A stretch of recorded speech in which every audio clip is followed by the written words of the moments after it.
Hi, everyone. So today I wanted to talk about social pain, and I wanted to do that in the context of borderline personality disorder, or rather, borderline phenomenon. And I wanted to look at a very specific model that looks at opioid activity.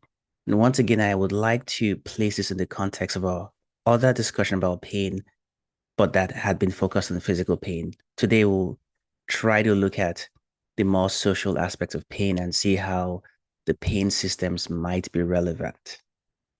So, I guess first question would be, what is the borderline phenomenon? Now, for this discussion, I'm going to make reference to a textbook called Memorable Psychiatry by Dr. Jonathan Heldt. I think he did a really good job in his chapter Borderline, where he really captured the essential characteristics of this phenomenon. And he has this very nice mnemonic called I despair that I think goes over those key features. Now, we can't talk about everything. I wanted to just highlight a few of those characteristics, such as dysphoria, self injurious behaviors or suicidal gestures, impulsivity, and relationship difficulties. Now, obviously, the phenomenon has other parts, but we just can't go into every single aspect. And I think for our discussion, the ones I listed will suffice. So let's try to delve some more into these features just so you could have a sense of what the phenomenon is like. Now, let's talk about dysphoria. So one thing that is noticed in individuals with these borderline traits, if you will, is that they have this chronic state of feeling dysphoria. They have chronic dysphoria. And what is that like? So you could imagine the very first time you had a breakup or suffered heartbreak or you lost someone you love. Now imagine how you felt in that moment. Now imagine that that's just how you feel at baseline, even without a loss. That is, you always feel this dysphoria, always feel that sad. So you could imagine that if that was your baseline state, or this state of significant dysphoria, you can imagine how you would feel if, in fact, you then lost someone or suffered heartbreak. You would plunge into an even lower state that would feel almost unbearably difficult.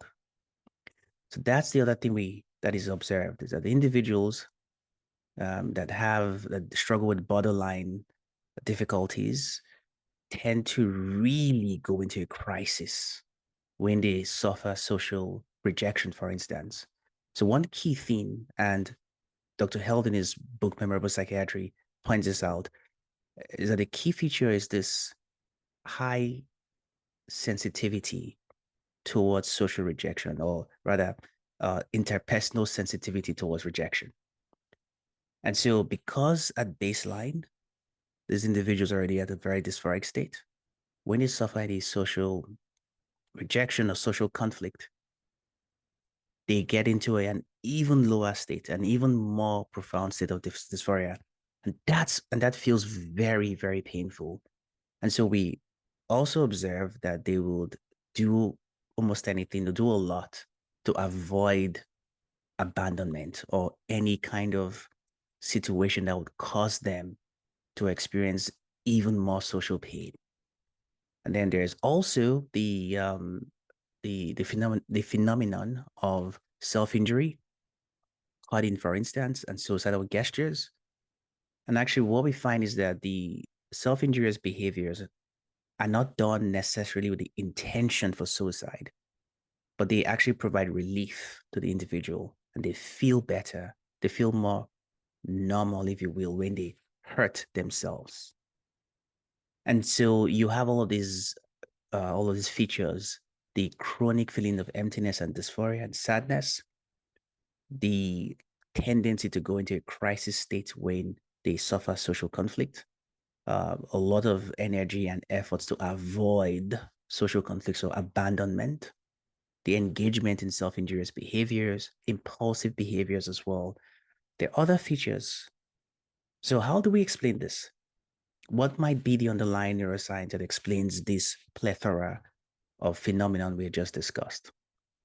So this leads me to a study that actually asked the question and proposed that what they think might be going on is that the endogenous opioid system is under-functioning or underperforming in these individuals. That is, their ability to regulate pain is underperforming.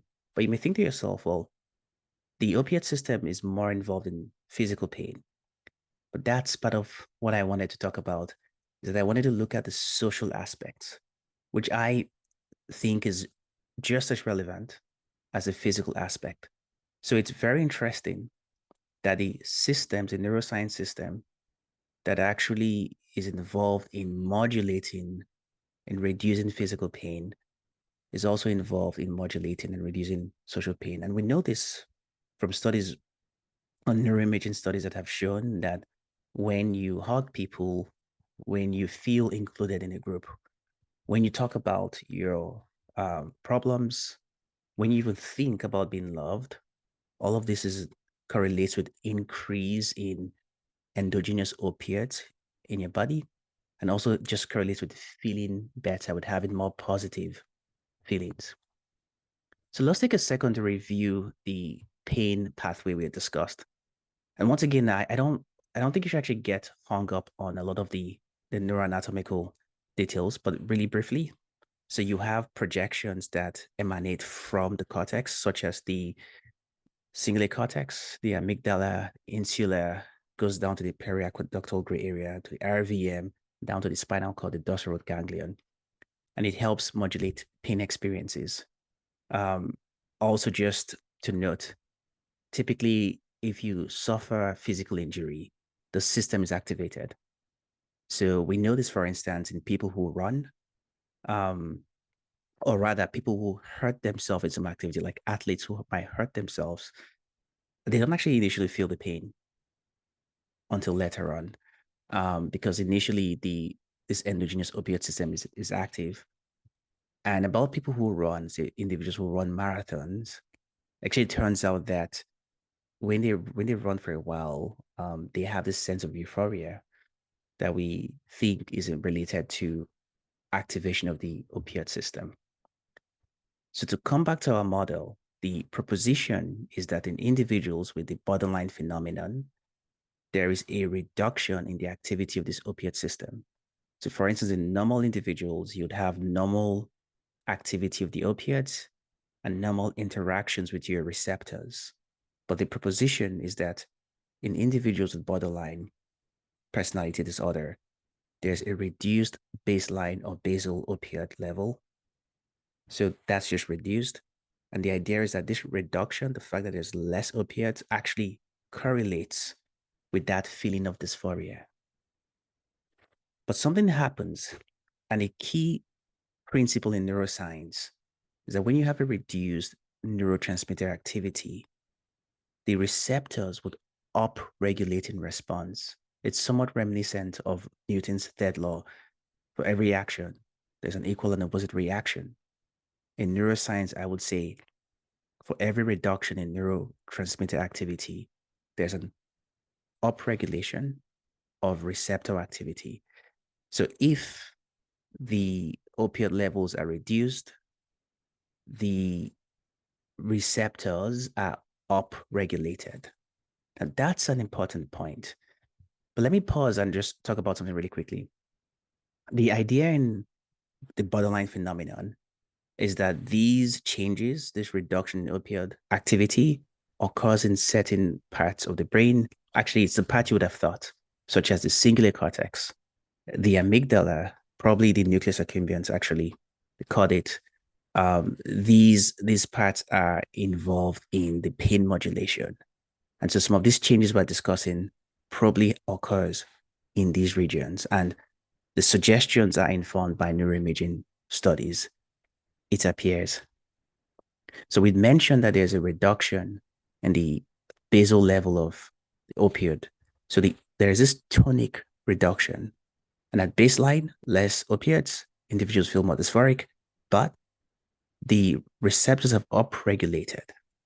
The implication for this is that if, for instance, the opioid system is then activated, for instance, by causing painful stimuli, what happens is that you would increase the release of opiates, but because the receptors have been upregulated, the system is now hypersensitive.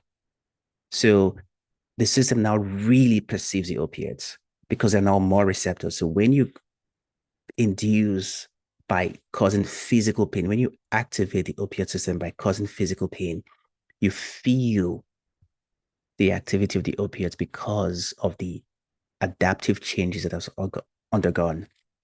So that would explain why these individuals might find cutting themselves as relieving or somewhat even almost pleasurable. It makes them feel better because their opioid system is now more sensitive to opioid activity. So, with this proposition in mind, the paper then talked about potential treatment, which would be, as you can imagine, if it's the case that the opiate levels are low, what you could then do is replace them, right? You could give exogenous opiates to account for that baseline reduction in opiate activity, and that would help reduce the dysphoria. And they suggested a very specific medication called buprenorphine, which doctors already use in treating things like opiate dependence. So buprenorphine is essentially a partial opiate agonist, but that means that it actually binds to the opiate receptors, but doesn't fully activate it. There's a limit as to how much activity it provides, which is perfect because it means it reduces the potential for tolerance and so on. But it binds to the opiate receptors pretty strongly, actually, and it would ordinarily displace opiates.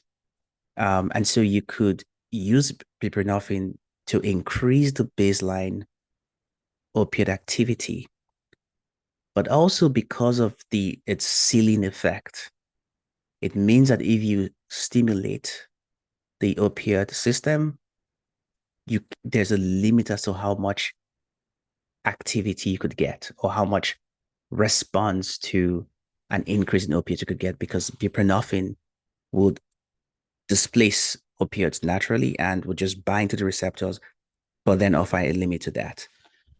And so this was their proposition. The question you could ask is, well, that sounds like a reasonable theory given the proposed neuroscientific model, but does it work? And I looked into this just a little bit. I couldn't find any, say, randomized control trials, but I did find a case report that had looked at using Suboxone, which contains buprenorphine and something else we'll talk about in a second. This was a case report that actually looked at that. And really quickly, the case report basically looks at just one individual. So it's not as ideal as a randomized control trial that looks at many like populations and has controlled conditions and so on. So in this study, they use Suboxone. Now, what is Suboxone? Suboxone is essentially buprenorphine plus naloxone, naloxone being an opiate antagonist, and it's really just there to prevent abuse of buprenorphine, to prevent it from being injected intravenously. Because if that's done, the naloxone would neutralize the buprenorphine. Buprenorphine is the therapeutic component here. And like I had mentioned, it's a medication used in opioid dependence. All right, so they use Suboxone in this individual. So let's talk about the case report just a little bit more. So this was a 26-year-old female that carried a diagnosis of borderline personality disorder. She had had multiple ED visits, had tried a lot of medications, a lot of psychotropic medications, all to no avail. And her clinicians decided to explore this option. And I have to say, this was really good clinical work because it just really shows how you could have a model, a theory, and use the literature to inform your decision, even though there's not necessarily like very clear FDA approval for this specific indication. So they decide to give the patient buprenorphine or rather Suboxone and see how she does. They measured certain outcomes, such as the use of community-based crisis services, the total average time in hospital, the average length of admissions, amongst other things.